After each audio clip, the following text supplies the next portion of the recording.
जय हिंद दोस्तों, मैं हूं राकेश फौजी। दोस्तों, सीआरपीएफ के अंदर जो ट्रेड्समैन की जो नई पोस्ट आई हैं, जैसे आपकी एज रजिस्ट्रेशन मिला, उसके साथ में 4 पदों पर नई वैकेंसी रिलीज हुई है। कांस्टेबल दफ्तरी हो गया, कांस्टेबल पियोन हो गया, फरास हो गया और मिनिस्ट्री डिपार्टमेंट के अंदर सफाई कर्मचारी हो गया। तो इन चारों पोस्ट के अंदर अगर आप भर्ती होते हैं तो आपका जो क्या क्या आपको इसके अंदर फायदे हैं और क्या क्या नुकसान है, इस टॉपिक पे आज हम बात करेंगे। क्योंकि अगर आप इन चारों पोस्ट फॉर्म अप्लाई कर रहे हैं तो इनको फॉर्म भरने से पहले आपकी जो सर्विस होगी, सर्विस के अंदर आपको किस प्रकार के मिलेगी सुविधाएं मिलेंगी और किस प्रकार की सुविधा से वंचित रहेंगे, यानी कि आपको फायदे और नुकसान दोनों चीजों के बारे में इस वीडियो के माध्यम से जानकारी मिलने वाली है। अगर आप चैनल पर पहली बार आए हैं, चैनल को सब्सक्राइब जरूर कर लें। वीडियो को अभी तक लाइक नहीं किया तो लाइक जरूर कर लेना। इसके अलावा अगर आप हमारे टेलीग्राम ग्रुप को ज्वाइन करना चाहते हैं, डिस्क्रिप्शन में लिंक है, टेलीग्राम ग्रुप में ज्वाइन कर सकते हैं। तो दोस्तों, सीआरपीएफ के अंदर दफ्तरी वगैरह, पियोन, फरास, इन सभी की जो प्रोफाइल वगैरह, सैलरी वगैरह, इन सभी टॉपिक्स पे प्रमोशन वगैरह मैंने वीडियोस बना रखे हैं। अगर आपने नहीं देखे होंगे तो मेरे डिस्क्रिप्शन के लिंक में आपको सीआरपीएफ ट्रेड्स में रिलेटेड वीडियो की एक प्लेलिस्ट मिल जाएगी। उसमें जाके आप सभी प्रकार के वीडियो आपको मिल जाएंगे, आप देख सकते हैं। तो दोस्तों, सबसे पहले हम इन चारों ट्रेड पे अगर आप फॉर्म अप्लाई करते हैं, भर्ती हो जाते हैं, तो आपको जो फायदे मिलेंगे उन फायदों की हम बात करेंगे। तो सबसे पहले आपको मैं फायदा ही बता दूं कि इसके अंदर क्या है कि आपकी जो पोस्टिंग रहेगी, आपकी पोस्टिंग मैक्सिमम मतलब 95% से अबो भी मान के चलो आपकी कि बढ़िया इलाके में आपकी पोस्टिंग रहेगी। मैक्सिमम तो 100% मान लो, लेकिन कुछ 5% इलाके में हम मान सकते हैं कि आपकी जो पोस्टिंग वो हार्ड एरिया में हो सकती है। नहीं तो बढ़िया जगह पे, जैसे आपके सीआरपीएफ के ग्रुप सेंटर्स हो गए, इसके अलावा सेक्टर ऑफिस हो गए, रेंज ऑफिस हो गए, डायरेक्टर जनरल हो गए, मैक्सिमम इन्हीं जगह पे आपकी जो सर्विस है पूरी लगभग इन्हीं जगह पे पोस्टिंग में आपकी सर्विस कट जाती है। तो आपको क्या है कि फील्ड एरिया में, जैसे डिस्टर्ब एरिया होता है, वहां पे आपकी पोस्टिंग नहीं होती है। कुछ सेंटर्स ऐसे होते हैं जो डिस्टर्ब एरिया में, तो वहां पे मतलब एक बाई आपका बैड लक पोस्टिंग हो जाए तो हो जाए, वो भी सबकी नहीं होती, कुछ कुछ गिने चुने लोगों की होगी।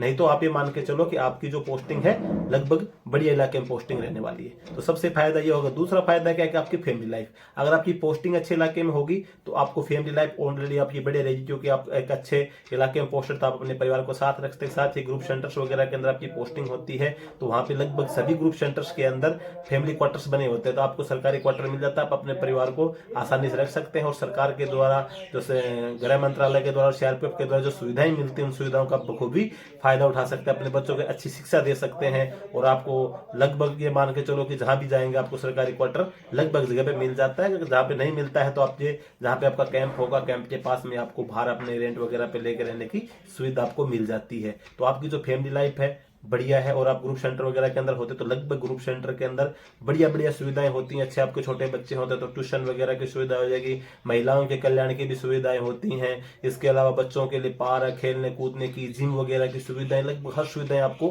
ग्रुप सेंटर्स वगैरह के अंदर मिलती है। आपके लिए, आपके परिवार के लिए बढ़िया हर चीज की सुविधा उसके अंदर रहती है।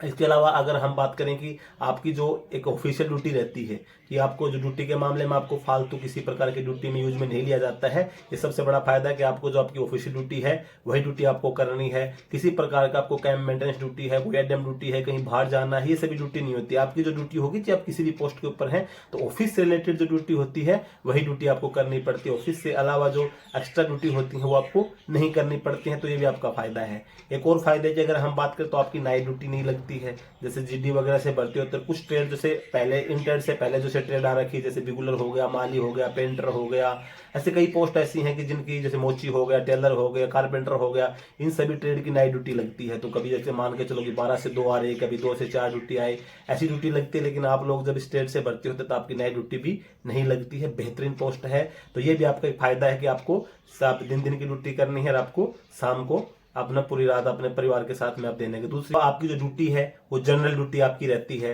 9:30 से लेके मान के चलो कि आपको 6 बजे तक का जो टर्न होता है उसी टाइम में आपको ड्यूटी आना है। ये नहीं कि आपको भाई सुबह जल्दी आना है, पीटी पीरियड में आना है। कहीं कहीं पे आपको बुला लिया जाए तो बात अलग है, नहीं तो मैक्सिमम ये रहता है कि आपको सुबह, मतलब एक ऑफिशियल वर्क जो होता है आपका, तो ऑफिशियल टाइम जो होगा उसी, जैसे मिनिस्ट्री डिपार्टमेंट वाले आते हैं उसी प्रकार से ऑफिशियल टाइम में आपको आना पड़ता है। तो ये लिए भी आपके एक मतलब बहुत बढ़िया चीज है कि आपकी जो ड्यूटी का टाइम होगा ऑफिशियल टाइम रहेगा। तो आपको सुबह भी आप अपने बच्चों को टाइम दे सकते हैं और रात को भी आपको पूरी रात घर पे मिल जाते हैं, आपके अपने क्वार्टर पे करते हैं, स्पेंड करते हैं। इसके अलावा आपकी जैसे सेक्टर ऑफिस है, रेंज ऑफिस है, डायरेक्टर जनरल है, इनके अंदर अगर जब आपकी ड्यूटी लगती है तो वहां पे क्या होता है कि सैटरडे संडे की छुट्टी रहती है। मतलब एक वीक में 5 दिन काम होता है, तो आपको सैटरडे संडे की छुट्टी मिल गई तो अगर आप मतलब फ्राइडे को शाम को अपना ऑफिस टाइम खत्म होने के बाद निकल के मंडे को सुबह आपको ऑफिस में आना है, तो ये मतलब आपको ये एक जो 2 दिन का कोई छोटा मोटा आपका काम है आप जाके आ सकते हो। कोई सरकारी छुट्टी आ गई तो सरकारी छुट्टी आप साथ में ले लीजिए, शुक्रवार की या सोमवार की सरकारी छुट्टी तो आपको 3 दिन की छुट्टी मिल गई बिना मतलब की, मतलब कोई मतलब उसके अंदर एक्स्ट्रा आपको नहीं आना पड़ेगा कि आप अपने क्वार्टर पे जा सकते हैं या फिर अपने गांव घर कहीं भी जाना चाहें, 3 दिन आप अपने परिवार को टाइम दे सकते हैं। तो इस प्रकार से भी आपको इनके अंदर फायदा होता है। ऐसे तो मतलब बहुत प्रकार के फायदे इनके अंदर आप जब भर्ती होंगे तब आपको पता चलेंगे, लेकिन मैं नॉर्मल आपको इसके संबंध में ये फायदे मैंने आपको बताए हैं। अब इसके बाद में हम नुकसान की बात है, क्योंकि ज्यादा हर चीज की बताने तो बहुत बड़ा वीडियो हो जाएगा। इसके अलावा अगर अलग अलग पोस्ट के लिए मैंने पहले से वीडियो बना रखे हैं, आप देख सकते हैं, जो प्रोफाइल वगैरह के मैंने वीडियो बना रखे हैं सबके आप देख सकते हैं। इसके अंदर छोटे मोटे अगर हम बात करें जैसे इसके अंदर नुकसान की, तो ज्यादा नुकसान तो नहीं इसके अंदर भर्ती होने से, लेकिन जो कुछ नुकसान है उस फायदे के साथ साथ हमें नुकसान की भी बात करनी चाहिए कि आपको इसके अंदर भर्ती होने से क्या क्या नुकसान इसके अंदर हो सकते हैं। तो देखो इसके अंदर सबसे बड़ा नुकसान तो है कि आपका प्रमोशन नहीं होगा। मान के चलो अगर दफ्तरी पोस्ट पे भर्ती हो जाते हैं तो आपका प्रमोशन नहीं होता है। आप मतलब लाइफ टाइम जब सर्विस करके आएंगे, जब 60 साल की एज तक आपने नौकरी करी तो आप मतलब दफ्तरी से ही आप पेंशन आ जाएंगे, आपको मतलब कांस्टेबल दफ्तरी से ही। और जितने भी रैंक है इसके अंदर आप कांस्टेबल रैंक से आपको मतलब रिटायरमेंट मिल जाता है। कांस्टेबल से आप हेड कांस्टेबल नहीं बढ़ते। वर्तमान की जो मैं सिचुएशन बताऊं तो आगे चल के क्या रूल आ जाए क्या हो जाए कुछ मैं बोल नहीं सकता, लेकिन अभी वर्तमान की जो कंडीशन है इसके अंदर आपका जो प्रमोशन इसके अंदर नहीं होता है। दूसरी बात इसके अंदर हम बात करें एलडीसी एग्जाम वगैरह आप नहीं दे सकते किसी प्रकार के। इसके अंदर आप पोस्ट पे वगैरह पे भर्ती हो जाते हैं तो किसी प्रकार का आपको एलडीसी एग्जाम नहीं दे सकते हैं। इसके अलावा अगर हम बात करें कि जैसे मैंने आपको छुट्टी के बारे में बताया था कि सैटरडे संडे की छुट्टी मिलती है आपको, जैसे आपकी sector office, range office, zone office वगैरह यहाँ पे कभी पोस्टिंग हो जाती है तो वहां पे लेकिन एक नुकसान ये होता है कि जब आपकी सैटरडे संडे की जब छुट्टी रहती है तो आपको जो छुट्टियां होती हैं वो कम मिलती हैं। जो आपको 2 महीने की ईएल मिलती है वो आपको 1 महीना की मिलती है। यानी कि जैसे नॉर्मल ईएल छुट्टी जो होती है जवानों को मिलती है, जैसे कोई जीडी बटालियन वगैरह पोस्टेड होते हैं उनको 2 महीना ईएल और 15 दिन सीएल मिलती है। लेकिन जब आप इन ऑफिस में हायर ऑफिस में पोस्टेड रहते हैं, डायरेक्टर जनरल है, जोन ऑफिस है, रेंज ऑफिस है, सेक्टर ऑफिस है, तो मैक्सिमम जगह पे क्या होता है कि आपको 15 दिन की सीएल की बजाय आपको आधी तो सीएल मिलती है और जो 2 महीना की ईएल मिलती है उसकी जगह पे आपको 1 महीना की ईएल मिलती है, क्योंकि आपका वीक में 5 दिन वर्क होता है। तो जैसे कभी आपको लंबी छुट्टी जानी पड़ जाए, जैसे 2 महीना वगैरह की एक साथ छुट्टी जानी पड़ती है, तो जीडी बटालियन वगैरह में 2 महीने की एक साथ छुट्टी जा सकते हैं, लेकिन आपके पास छुट्टी 1 महीने की रहती है। ऑफिस वगैरह आप रहते हैं तो 1 महीने की छुट्टी रहती है, लेकिन आपको ये फायदा मिलता है कि आपकी छुट्टियां जो होती हैं वो जमा हो जाती हैं। आप जब पेंशन जाते हैं तो इन छुट्टियों का आपको पैसा मिलता है।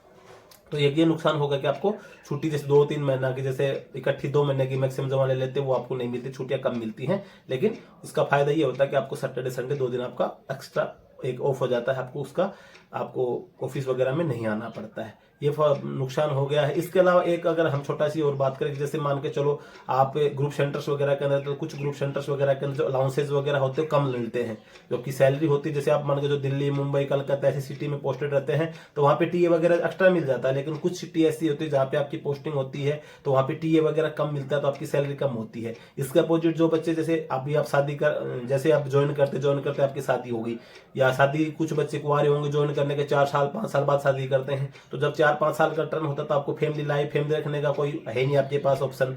फैमिली है नहीं तो किसकी फैमिली रखोगे, मम्मी पापा को। जहां तक मेरा विचार, बहुत कम बच्चे ऐसे होते हैं कि शादी होने से पहले अपने परिवार को साथ रख सकते हैं, क्योंकि आपके मम्मी पापा आपके साथ नहीं आना चाहते। अगर कोई रखना भी चाहेगा, सिचुएशन की बात अलग होती है किसी की, तो मम्मी पापा लगभग किसी के साथ नहीं आते हैं। हमने रख के रखा है, मम्मी पापा किसी का घर छोड़ के आने के लिए इतने इच्छुक नहीं होते हैं। घर के नजदीक पोस्टिंग हो तब की बात अलग होती है। तो जब आपकी शादी होती है तभी आप अपने परिवार को साथ रखते हैं। तो इसके अलावा जैसे जीडी बटालियन में जो पोस्टेड होगा तो उसको अलाउंसेज वगैरह 17,300 अलाउंस मिल जाता है, उसकी सैलरी अच्छी खासी बनती है। लेकिन कुछ जगह पे जब आपकी जहाँ पे अलाउंसेज वगैरह कम होते हैं वहां पे आपकी पोस्टिंग होती है तो आपको सैलरी वगैरह थोड़ी कम मिलती है। लेकिन हर जगह पे नहीं, कुछ जगह पे आपकी सैलरी वगैरह थोड़ा कम रहेगी, और जो भाई अदर जगह पे जो हार्ड रैंक पोस्टेड रहेगा तो उसकी तो सैलरी रिस्क उसको ज्यादा है तो रिस्क अलाउंस वगैरह उसको मिल जाता है। तो इसके अलावा कोई इसके अंदर खास कोई नुकसान नहीं है आपका। बढ़िया पोस्ट मैन क्या है आपका भाई प्रमोशन वगैरह की है, और ये भाई जो छोटी मोटी तो थोड़ी कमी है, वैसे ओवरऑल बढ़िया पोस्ट है। इसके अंदर आप भर्ती हो सकते हैं। आपको भर्ती होने के लिए सबसे मैंने क्या आपको रिटर्न की तैयारी करनी पड़ेगी, फिर फिजिकल की तैयारी करनी है, टेस्ट की तैयारी करनी, सब कुछ इसके अंदर प्रोसेस आपकी कंप्लीट होने वाली है। तो अभी से आपको अगर इस पोस्ट पे भर्ती होना है, कंपटीशन तो नॉर्मल रहने वाला है, कंपटीशन बहुत हार्ड रहेगा। तो कंपटीशन हार्ड अगर आपको फाइट करना है तो आपको अच्छी तैयारी करनी पड़ेगी। आप जब अच्छी तैयारी करेंगे तभी आप इसके अंदर सफल हो पाएंगे। तो दोस्तों आज की वीडियो में बस यही जानकारी थी। अगर ये जानकारी आपको अच्छी लगी वीडियो को लाइक कर लेना, चैनल पे पहली बार है सब्सक्राइब जरूर कर लेना। जय